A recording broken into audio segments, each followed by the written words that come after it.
Hey everyone! Over the last few weeks I've been live streaming a bit here on Friday Night Arcade and we've had a lot of fun. Thanks to everyone that showed up and hung out these past few weeks on the live streams. It's been a blast. I wanted to let you know that I'm going to be live streaming a bit more often, but instead of live streaming on the main channel, I'm going to be moving the streams over to Twitch. So head on over to twitch.tv/Friday Night Arcade if you want to come hang out. The reason for this is, well, I'll level with you. It's a YouTube algorithm thing. Live streaming on the main channel screws up how the regular episodes end up in your subscriber feed because YouTube is, complicated. So here's what I'll do. If you want to come hang out with me in a more casual setting on the live stream, stop by twitch.tv/Friday Night Arcade. If you miss a stream but want to check it out later, I'll archive them over on the YouTube side channel, Friday Night Arcade Plays, and I'll put links to all of this in the description. Sorry it has to be so complicated, but that's just how YouTube works. I just put everything on the main channel, but last time I live streamed on the main channel, this happened. No joke, live streaming totally nukes your YouTube channel for some reason. Anyway, I'm not 100% sure what my live streaming schedule is going to look like yet, and it will probably be a little bit all over the place, but you can follow me on the Twitters at FNArcade, and I'll let you know when I'm going to go live. So come hang out on my live streams at twitch.tv/Friday Night Arcade if you want, and if you have zero interest in all of this live streaming business, do nothing. Regular episodes will still air right here every Friday, so sit back, relax, and enjoy this week's episode of Friday Night Arcade, and thank you for watching.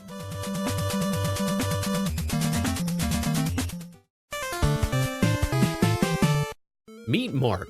Mark was walking home from a baseball game one night when he saw a falling star that was so beautiful, his eyes got moist, and before he knew it, a giant flying gargoyle monster named Bert landed in front of him, as these things typically go. Bert asked Mark to come help him fight a bunch of evil monsters on his home world, and Mark said, "But dude, I'm like 10, and Bert said, "Nah, it's cool, just bring your bat." Then they fused together for some reason, and so begins the story of Monster Party, one of the weirdest games on the Nintendo Entertainment System. Monster Party was developed and released by Bandai on the NES in 1989, and the box art tells the story. This game was meant to be a tribute to all of the great horror movie relics of old. You've got Dracula, Medusa, Creature from the Black Lagoon, maybe? You play as Mark and your main weapon is the baseball bat, which is unfortunately on the weak side. It seems like it takes way too many hits to knock out a lot of the enemies, but you can also use the bat to knock projectiles back towards the enemies, and that's a little bit more powerful. Really though, you're almost better off avoiding enemies unless they're outright blocking your path or if you're just trying to replenish your health, but then it becomes a little tedious trying to take out enemies over and over again.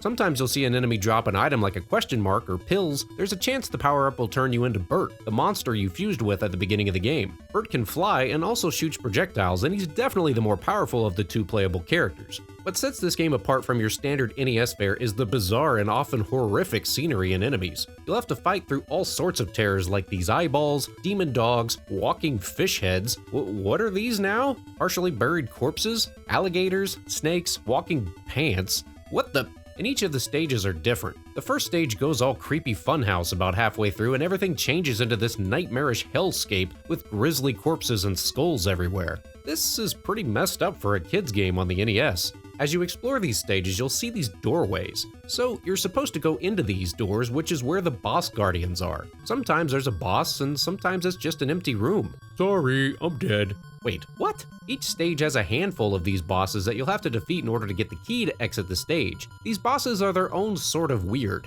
You've got a well that throws plates at you, zombies, giant eggplants, Medusa, mummies, fried shrimp, and onion rings? Huh. How about that? They spout off weird little one-liners to taunt you too. For example, the first boss, this man-eating eggplant, yells out, "Hello, baby," when you first walk in. This doesn't make much sense except that actually this game got heavily edited from its initial version. There was an initial prototype that surfaced some time back showing what the game originally would have looked like. Not only was this game heavily censored, such as the bloodier version of the title screen, but several of the bosses were altered to avoid copyright troubles. The eggplant boss was actually going to look more like the man-eating plant from Little Shop of Horrors. The cat monster was actually going to be a mogwai that changes into a gremlin. In level 7, the Dark World Tower, you fight a Grim Reaper boss, although in the original version, it looked more like a xenomorph from the Alien franchise. A closer look at this creature on the box art reveals what appears to be the xenomorph monster, and I guess they changed the game but didn't bother to change the art at that point. Although with all the censorship in this game, I'm not sure how the Grim Reaper made it in. When you first meet him, he taunts you by welcoming you to the entrance to hell. This game doesn't mess around. Some of these bosses are pretty easy. You maybe just have to stand in one spot and swing the bat to knock the projectiles back for damage, but other times these bosses are pretty tough and go spazzing out all over the place. You'll want to try to enter the boss areas as Bert if you can, although that leads me to this game's more annoying flaws. Whenever you change to the more powerful Bert, you're on a pretty short time limit before you change back to the weaker Mark. I think it would have been better if maybe it was based more on how much health you had. Like maybe if you're 2/3 full, you change to Bert, but if your health drops too low, you change back to Mark. I don't know. Some of the later stages are really tough. Stage 6 is a haunted house maze with doors all over the place. There's only one boss, but you'll have to go through all of the doors in just the right order to find the boss, get the key, and then escape the level in one piece. There's these annoying blasts that come down from the ceiling and always seem to hit you, and the music is aggravating too.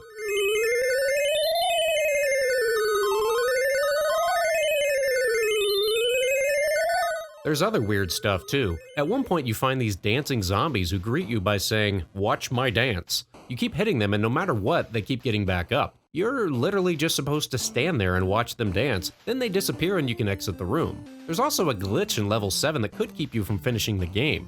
Normally in each level you enter the doors, take out a total of 3 bosses to get the key, and then you can exit the level. Well, if you defeat all 3 bosses in level 7, your key just vanishes. You actually get the key after beating the second boss, and then due to a coding error, the key just disappears from your inventory if you beat the third boss. If you wrote down the password, you can just restart the level, but odds are you would have beaten all 3 bosses and made it all the way to the exit door at the end of the stage before you realized what happened.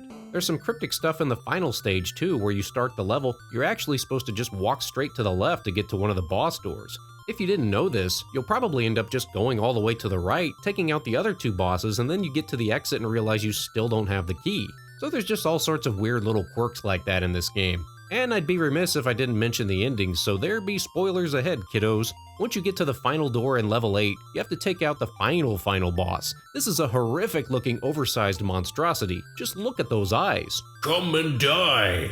Holy crap! Then when you beat him, Bert thanks you and sends you home with this gift box. You open it up and it's a princess, so I guess she's just like Mark's girlfriend now. But then she turns into a monster and all sorts of other monsters pop out, and suddenly Mark turns inside out and dies. Whoa, what the hell, man? Thankfully, you wake up and it turns out it was all a dream, but then right as you're leaving for school, Bert shows up and asks if you want to go again. No, I'm good, thanks, man. So can I recommend this game? Well, if you're looking for something spooky to play this Halloween season, it's definitely worth checking out. It's by no means a perfect game, and the difficulty could be a turnoff for some. I remember renting it a few times as a kid and never getting very far in it, but the creepy monsters gave this game a unique mystique that I'll always remember. Graphically, this game looks like an early era NES game. It's nothing special, but the detailed, haunting scenery is just not something you would see much of on an NES game geared towards little kids. For the most part, the soundtrack is pretty good, although like I mentioned, that level 6 music can go suck an egg. This game also goes for cheap. You can probably find it for like $5 or $10 or so, and you could do a lot worse in that price range. Well, what did you think? Did you play this one growing up, or maybe discover it more recently? What are some of your other favorite spooky games to play on the NES this time of year? As always, thank you for watching. Please don't text and drive, and I'll see you next time on Friday Night Arcade.